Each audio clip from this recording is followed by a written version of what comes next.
Je dirais que, au-delà de la personne, Alexandre, ce qui nous a beaucoup intéressé dans les emplois d'avenir, premièrement, c'est le fait que ces emplois d'avenir ont tout à fait correspondu à nos besoins, et deuxièmement, qu'ils ont tout à fait correspondu à ce que nous pourrions appeler notre éthique. D'abord, nos besoins. Alors, naturellement, on est sur des financements qui nous sont accordés, et en particulier pour une très grande part par le Conseil général. À ce propos, nos relations avec le Conseil général pourraient être presque qualifiées d'emblématiques. Pardon, Monsieur le Président. Ensuite, nos besoins, pourquoi? Parce que nous avons tant parmi les personnels qui vont auprès des usagers que des administratifs, des masses d'employés qui sont des employés vieillissants. Aussi, si l'activité nécessairement ne se développant pas toujours, néanmoins, il nous faut remplacer ces gens-là. Donc, les contrats d'avenir correspondaient tout à fait à notre besoin. Ensuite, ils correspondent aussi tout à fait, disais-je tout à l'heure, à nos valeurs. Parce que si nous avons déjà embauché d'autres contrats comme cela, nous nous sommes toujours efforcés de les pérenniser.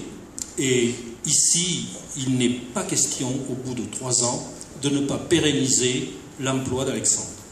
C'est quelque chose auquel nous tenons beaucoup.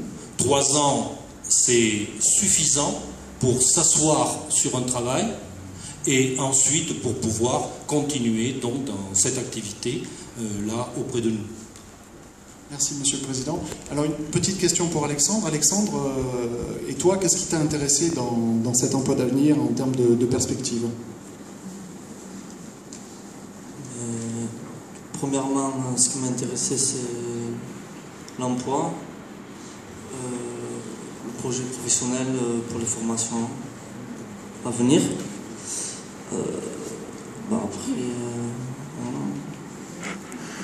Après, ça m'apporte beaucoup parce que j'avais déjà des niveaux acquis.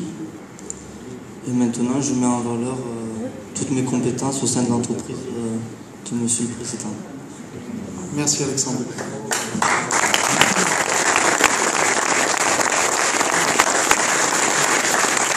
La parole au président du Conseil général.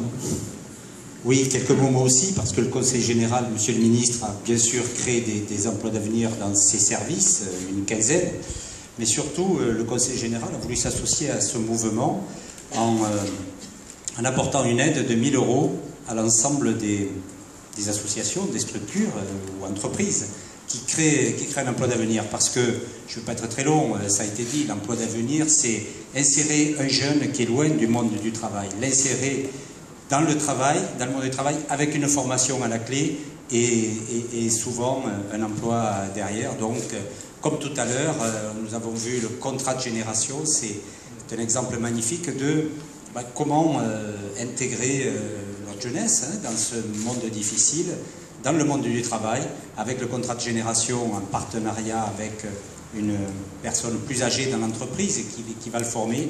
Et l'emploi d'avenir, c'est là aussi amener à un travail et surtout une formation, un accompagnement extrêmement important pendant 3 ans, de manière à être certain qu'au bout de cela, il y a une personne formée et une personne qui peut trouver du travail. Voilà, donc le Conseil général s'est engagé à vis, parce que j'apprends en allant sur le terrain que tout le monde, toutes les personnes concernées ne connaissent pas cette mesure.